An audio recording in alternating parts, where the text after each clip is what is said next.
Today's reading is 2 Kings chapter 12. Chapter 12. In the 7th year of Jehu, Jehoash began to reign, and he reigned 40 years in Jerusalem.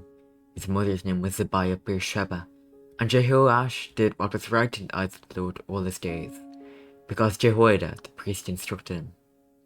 Nevertheless, the high places were not taken away. The people continued to sacrifice and make offerings in the high places. Jehoash repairs the temple.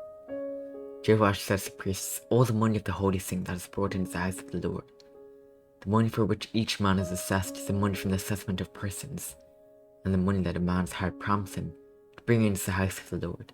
Let the priests take each from his donor, and let them repair the house wherever any need of repairs is discovered. But by the 23rd year of King Jehoash, the priests had made no repairs on the house. Therefore King Jehoash summoned Jehoiada the priest and the other priests and said to them, why are you not repairing the house? Now therefore take no more money from your donors, but hand it over for the repair of the house. So the priests agreed that they should take no more money from the people, and that they should not repair the house. Then Jehoiada the priest took a chest and bored a hole in the lid of it, and set it beside the altar on the right side, as one entered the house of the Lord. And the priests that guarded the threshold put in it all the money that was brought into the house of the Lord.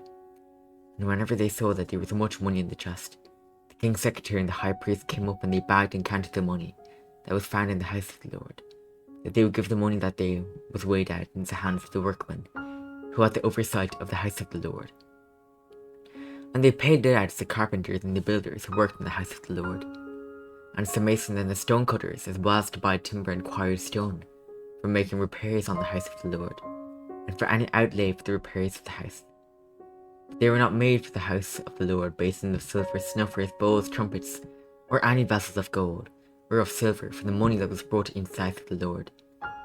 But that was given to the workmen who were repairing the house of the Lord with it. And they did not ask for an accounting from the men into whose hand they delivered the money, to pay out to the workmen, for they dealt honestly. The money from the guilt offerings and the money from the sin offerings was not brought into the house of the Lord, it belonged to the priests. At that time Hazael, king of Syria, went up and fought against Gaza and took it.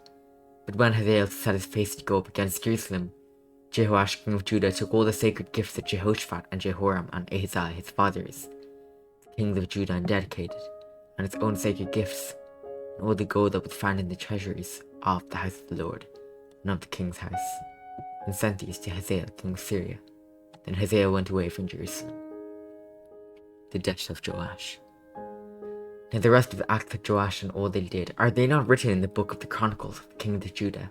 His servants arose and made a conspiracy and struck down Joash in the house of Millo, on the way that goes down to Silla. And it was Josachar the son of Shemias and Jehozabad the son of Shomer, servants who struck him down so that he died, and they buried him with his father in the city of David, and Amaziah's son reigned in his place. This is the word of the Lord. Amen.